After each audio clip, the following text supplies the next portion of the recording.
Hello, everyone.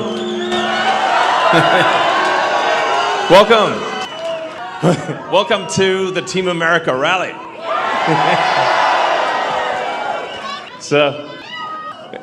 And I love you too.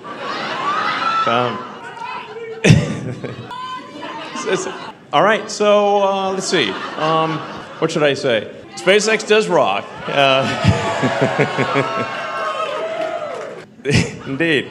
Actually, I'm pretty excited about the possibility of SpaceX, and just generally becoming a spacefaring civilization, going beyond where we went in the past with where we went to the moon. It's crazy that we went to the moon over 50 years ago was the last time anyone went to the moon, and a lot of people think we didn't go to the moon, but we did.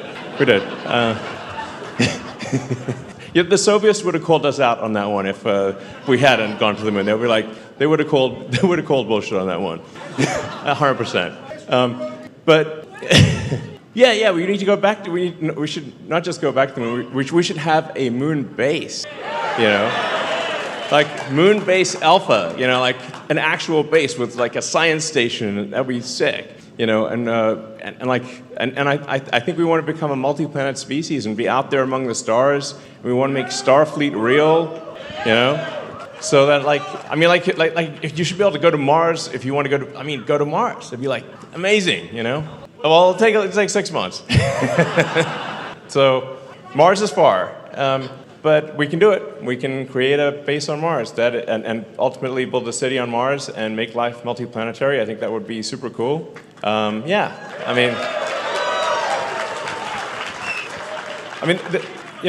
Life can't just be about solving one miserable problem after another. There have to be things that inspire you, that excite you about the future, that you look forward to. You're like, wow, that's going to be cool. And I think being a spacefaring civilization and having a city on Mars and going out there exploring the moons of Jupiter, ultimately getting to other star systems would be incredibly exciting. And something you're like, wow, you could really look forward to that. That'd be incredible. So, go out there and find maybe alien civilizations, like in Star Trek, go where you've never gone before. Let's make Starfleet real.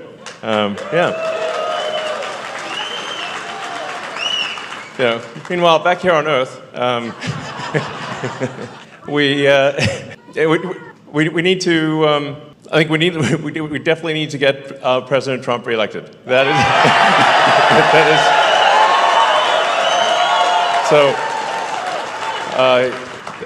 is I think incredibly important. I think we don't. I think America is great, but we want to be greater, and we want to do amazing things. And we don't want like the Apollo program to be our high watermark. We want to do great things in America, and I think we also want to preserve what has made America great. Things like freedom of speech, the right to bear arms. These things in the Constitution that are actually important. You have to say, why did they add these amendments to the Constitution? It was because in the places that people came from, if you said what you wanted to say, you'd be put in prison or you'd be killed. And they took everyone's guns away so that they couldn't rebel against oppressive government. That's the whole idea behind taking the guns away. So I'm a big believer in the Constitution. Big believer in what makes America great. And then we also need some obvious things, like we need actual secure borders. It's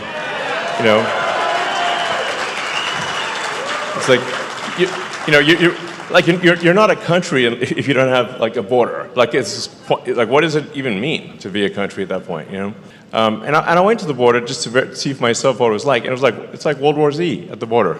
This is crazy, man. So obviously I'm in favor of immigrants that. So the insane government spending is driving the country into bankruptcy. Just like a person, if you spend too much, eventually you go bankrupt. The federal debt's growing by $1 trillion every 3 months. Our defense budget is pretty gigantic. It's $1 trillion. but the interest that we owe on the debt is now higher than the defense budget, over $1 trillion and growing. This is not sustainable. So we have to do something about that, or the country's going to go bankrupt. So that's an essential thing too. So that's why we need the Department of Government Efficiency.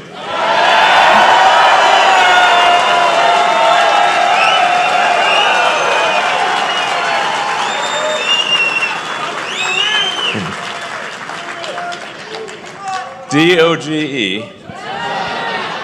That's on a brass plaque on a desk. It's going to be amazing. So, exactly. As people were saying, it's just like it's common sense stuff. And America really just needs to remain the land of opportunity, the land where your success is a function of how hard you work and your talent. Like if you're talented and hardworking, that should be the only thing that determines whether you're successful. That's it. And America is also supposed to be the land of freedom. That means personal freedom. Like the government should not be imposing all these rules on people, it's like yeah. So government overreach is not cool. Freedom, yeah, exactly. Twitter files. I mean, it was just nutty. People don't realize just how much government involvement there is in the media, and like how much the government influences the media. I mean, it's crazy how you'll see in fact, I think like whoever's manipulating the media should mix it up a bit, because they're really not doing a great job. When they was a week before the debate between Biden and Trump, and everyone was on the media was saying Biden was sharp as a tack, sharp as a tack, sharp as a tack, sharp as a tack, sharp as a tack. I mean, like you should mix it up a little. Get a thesaurus. Okay. The NBC media puppets were just all saying exactly the same thing. So. It's just kind of strange do they all just get the same memo at the same time? I don't know. Where does it come in? I want to see the group text. Okay, is there like an email copy list or what? Everyone say the same thing at the same time. Yeah, just total puppets. Yeah, exactly. Yeah, totally. So. Well, let's see. What I find is really engaging is when people are able to ask questions or make comments. And so, if anybody wants to, try to keep the comments like reasonably short. Any monologue should be ideally kept to less than a minute. But just far away, and I'll try to answer questions and respond to comments and. Well, yeah, sure. So, hi. My question is, what makes you so interested in politics now? Why is this so important? Yeah, that's a great question. Okay, don't bring the mic that close. Whoa. Yeah, the question is, why politics now and versus in the past I really have not been meaningfully involved in politics. So the reason is that I think we're at a crossroads. This time, I think we're at a crossroads, a fork in the road of destiny. What I see happening under the sort of Biden and Kamala administration is a level of sort of government overreach and manipulation that is extremely troubling. And I also see really a deliberate attempt to import as many people as possible into swing states like Pennsylvania in order to ensure that there is a permanent one state, that America becomes a permanent one-party state. I mean, the numbers are truly staggering, and the sort of fake legacy media doesn't report on them. The only reason anyone knows about it is if you're on the X platform. But like it's crazy. But I mean, you're seeing like basically increases. This is from the government website, by the way, which is run by Democrats. So. Like you're seeing, like in some cases, like 700% increases in the past 3.5 years in illegals in swing states, What a coincidence. And when you're talking about elections that are won or lost by 10 or 20,000 votes, and then you bring in 200,000 people, and then you put them on the fast track to citizenship. This is without considering any cheating. This is legalized. That if that happens over the next 4 years, there will be no swing states. They're importing voters. That is I think that's obvious to anyone who looks. And we will have a situation like we have in California, where it's a one-party state. California is a super-majority Dem state, and so it's one-party rule. And if you have one-party rule, that's not a democracy. So I think either action is taken now. If there was another 4 years and it's really like pointless to even sort of talk about Kamala, because Kamala is just a puppet of a larger machine. If the machine, I'll just call it the machine, is able to run for another 4 years, there will not be any meaningful elections in the future, just like there aren't in California, and all of America will be Californicated, not in a good way. Yeah, Californicated. Ouch. So we don't want that. That would be a bad situation. In fact, it will actually be worse than California. The reason it'll be worse than California is the one thing that holds California back from being even worse than it is that people can move out of California and still be in America. Now, what happens when there's no place to move? It'll be way worse than California. That's why I think, yeah, exactly. Well, and speaking of Mars, like what we're seeing, with SpaceX, Tesla, and whatnot, is that the sort of regulatory oppression year after year is worse and worse. And there's more regulatory agencies created every year, more rules and regulations every year, until eventually everything is illegal. We had our rocket sitting on the pad for 2 months, ready to fly. How is it possible that SpaceX could build a gigantic rocket faster than the government could move paper from one desk to another?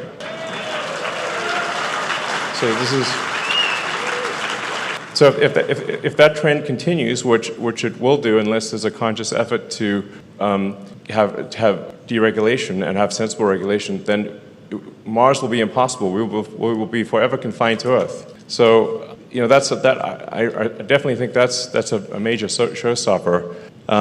Is being so heavily regulated that we are confined to Earth forever. And that would be a sad eulogy.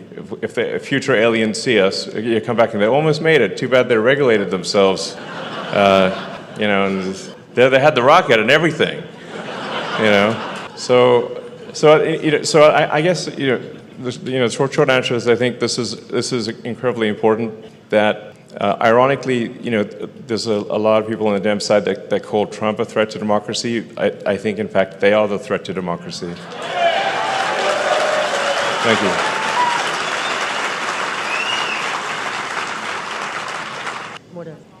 Hi, Elon. I want to thank you for coming. I'm from Deep Blue, Northeast Philadelphia, and I just want to say thank you for all you've been doing, your contributions. And my question is, did you expect the impact that buying X would have on the world and the United States, free speech, even into the America PAC movement?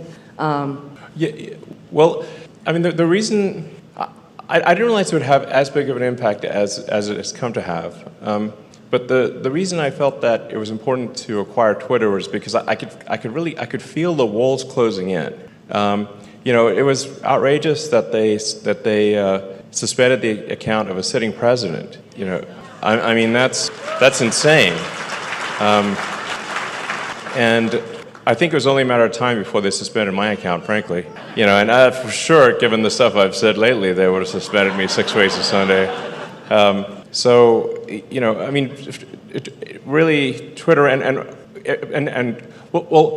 pretty much all the social media companies and Google and everyone are controlled by far-left activists. That's the truth of it. And so then, how do you know what's real when it's all filtered through a far-left San Francisco, Berkeley lens? They just manipulate the truth constantly. You can't even find the truth if you Google it, because Google's, put it on page 6. And I mean, I don't want to pick on Google too much. I mean, I have a lot of friends there, but it's very easy to tweak the results because the joke goes like, what's the best place to hide a dead body? Well, second place of Google search results because nobody ever goes there. So you don't really have to, in order to hide information, you don't have to delete it. You just move it to the second page, and it's just people don't go there. Yeah, that would be tough. That's a tricky one. But hey, at least there's one place where you can find out what's actually going on, what's real, and that's the X platform.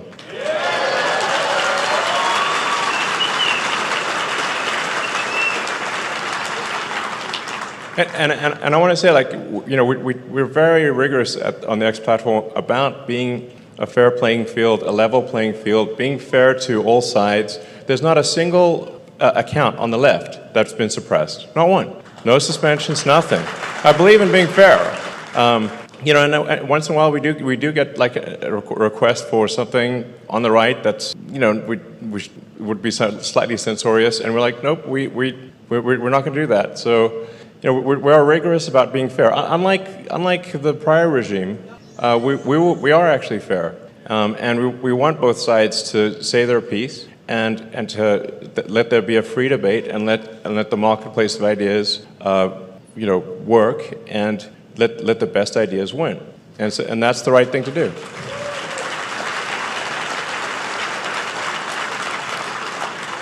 Hello, Elon. As an IT guy of 26 years, I think one of the smartest things you did was firing most of the Twitter staff. Yeah. Everyone's talking about corruption in the election systems, in the DOJ and judicial system. I personally think a lot of that is because of blackmail data stored on government servers. I strongly feel that if we can't control the information that is stored by the three-letter agencies, we will never get control of the country. What are your ideas on things Trump can do to drain the swamp without being overwhelmed by their dirty trick? Well, I mean, as the saying goes, sunlight is the best disinfectant. So I think really just making as much information as possible public, available to the public, so that you can see what's going on. There's I do have a top secret clearance, but I have to say, like most of the stuff that I'm aware of, a top secret, like the reason to keep it top secret is because it's so boring. But I think like the strong bias with respect to government information should be to make it available to the public. Like it should be, let's be as transparent as possible, like fully transparent, unless it's like a massive risk to the country, like it's like, we don't want to give say exact instructions on how to make a nuclear bomb or something like that, But unless there's a genuine risk to the country, all information in the government should be public. Yeah.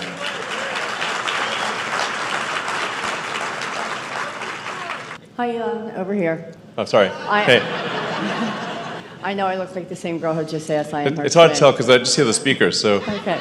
I am Denise's twin who just asked a question. I'm also from Deep Blue, far northeast Philadelphia in Parkwood. What I would like to ask you is, in applying the same efficiency that you did to removing 80% of the staff at Twitter to the Department of Governmental Efficiency, would you consider hiring Scott Pressler, who is an amazing movement Absolutely. For that efficiency? Yes. And I should say, hopefully if this comes to pass, then the Department of Government Efficiency is able to take action. We will reduce a lot of government headcount, but we're going to give, I think, like very long severances, like 2 years or something like that. So, look, just go do something else is what we're going to say, and you'll get paid for 2 years. So you got a lot of time to go and figure out something else to do. It's like the point is not to be cruel or to have people not be able to pay their mortgage or anything. It's just we got to move people. We just have too many people in the government sector, and they could be more productive elsewhere.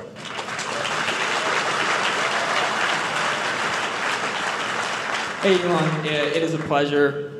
Me and my best friend started a company when we were 21 years old. We're going to be the next biggest beef jerky company in the U.S., I promise that. But what advice do you have for young entrepreneurs like us to conquer a challenge that seems almost impossible from the beginning? Well, I mean, generally, I think, try to make a good product or service, and and I mean, it's not. It's really that, you know. It's like you have to say, like, what is a useful thing that you could do? Like, maximize your usefulness. What is if there's like what is that product or service that you want to make? Beef jerky, the best beef jerky. Okay, great. So you want to make the best beef jerky? Just go ahead and do it.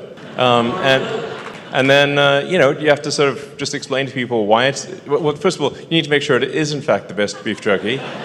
And then you need to then explain to people why it is. And so if you have both the reality and the perception of something being the best beef jerky or whatever the product may be, then I think you'll find it will be very successful. Yeah. The company is Open Road Jerky. Check us out. All right, sounds good. Hey there, Elon. My name's Josh. I drove down from Luzerne County today, which, by the way, has flipped red by registrations. Yes. Nice work, everybody there. Excellent. Yeah. Another fun fact about the northeast part of Pennsylvania, July 3rd, 1778, the largest massacre that ever happened on American soil happened when the colonists, the French, and the natives all fought over that land. And I think it all circles back.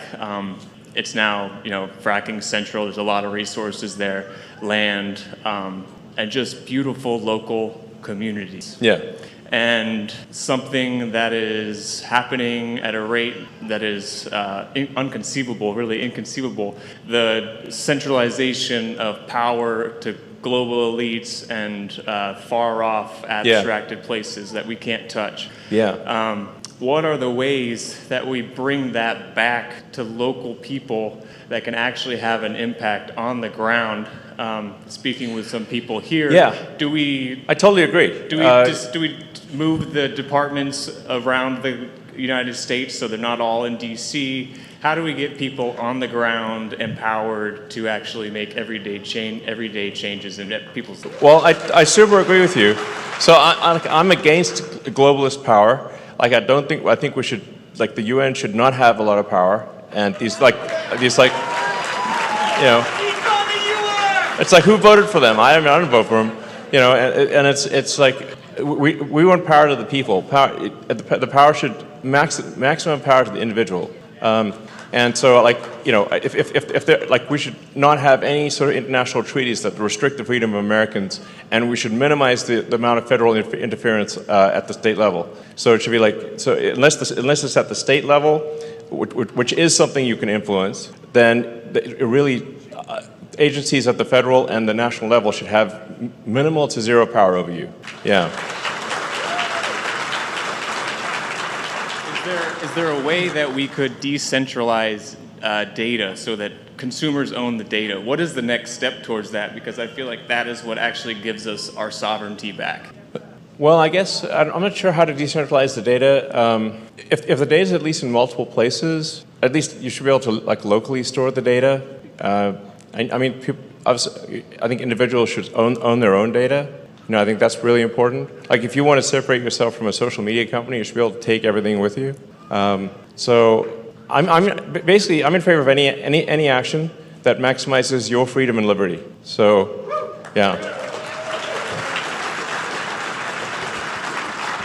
Hey, Elon. Tesla shareholder, owner since 2015. I own an S Plaid. Thank you for making that thing, because it's awesome. It's my daily driver. It's so much fun. But my heart is with SpaceX. And so my question is, how will you, with Trump, be able to deregulate so that we can get more launches and get to Mars? Well, absolutely. That is a major factor for supporting President Trump. Is that you know, if the sort of, you know, Kamala puppet machine happens, there's going to be just more and more regulations, and this slow strangulation by overregulation will continue. But Trump is very enthusiastic about deregulation, which is not to say we don't want any regulation. We just want sensible regulation. And I think if President Trump is elected, we can actually take those actions, and we can cut the strings. Like, I feel like America is like Gulliver, you know, tied down by a million little strings, and we need to cut those strings and free the giant.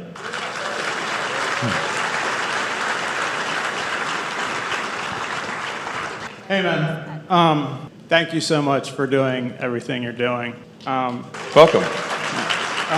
This is going to be a little long, but I think you're going to get a kick out of it. Okay. It's a sad story that turns into something funny you'll probably like.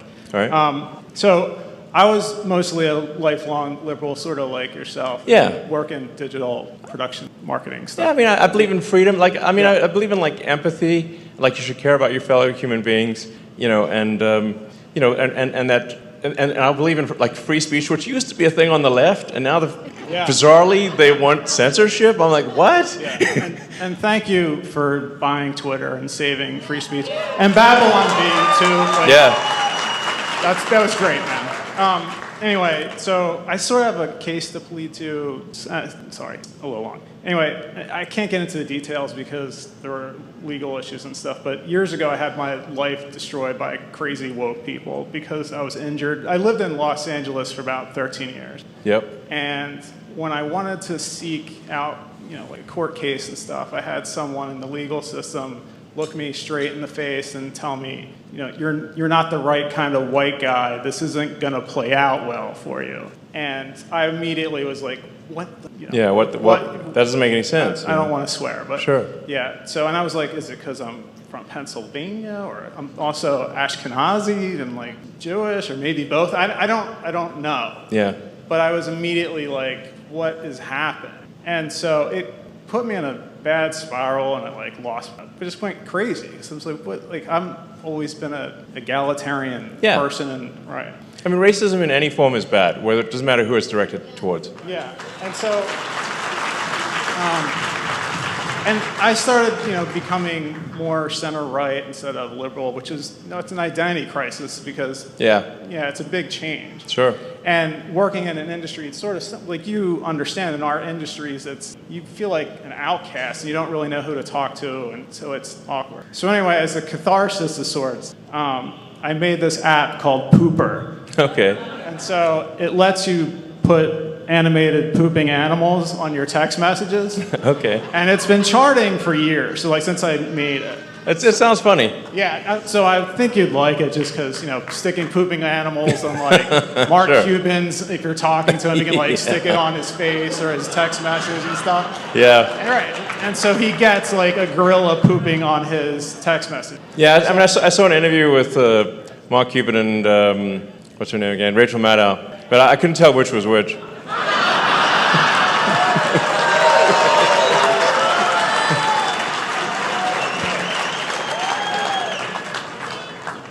So my question is, would you, because this destroyed me, I was really badly injured. I'm not saying you have to do it. I don't mean to put you on the spot. Would you consider implementing that kind of thing onto Twitter where you could, have a dinosaur or a monkey throwing poop and put it on top of Mark Cuban's, new stupid look that he has? Well, I mean, Business Insider. About probably 5 million people have now heard about the pooper.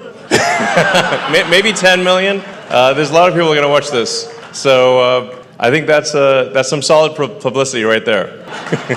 Thank you. Hello.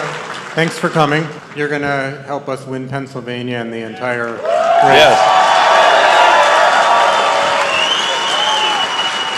Well, I mean, I should say like it's incredibly important that everyone here and everyone listening, watching, that you go and make sure your friends, family, yourself are registered to vote, because the voting registration deadline in Pennsylvania ends at midnight on Monday. So there's only a few days left. So you just got to be a pest and hound everyone you know to make sure they're registered to vote and the registration is good, because it's a sort of, a shot clock ends at midnight on Monday. So, go!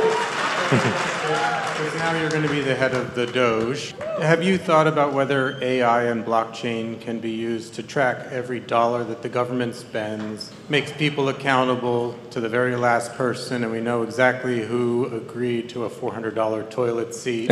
Yeah. Can we do that? Is that in the Actually, set that's a of good idea. possibilities? No, that's a good idea because actually trying to make sense of these incredibly complex laws and regulations where, a law gets passed that's like longer than Lord of the Rings, and no one's actually read the thing, like literally there's not actually one human who's read the whole law, and then that law gets amplified by, 100 times by the regulations that follow. I think the only thing that could comprehend that is an AI, basically. So I think that would actually be a good idea, is like saying, okay, AI, just tell us what's actually going on. Where's the money getting spent? What does this law actually mean? And simplify it, really. So, yeah, I mean, the amount of government waste that happens is truly staggering. I mean, if you've been exposed to government contracting, it's pretty nutty. It's like beyond. So it's so crazy. It's hard to believe. So yeah. I think there's basically a lot of room for improvement there, and the net result will be a significant improvement in, like I said, in personal freedom and the standard of living in America. So.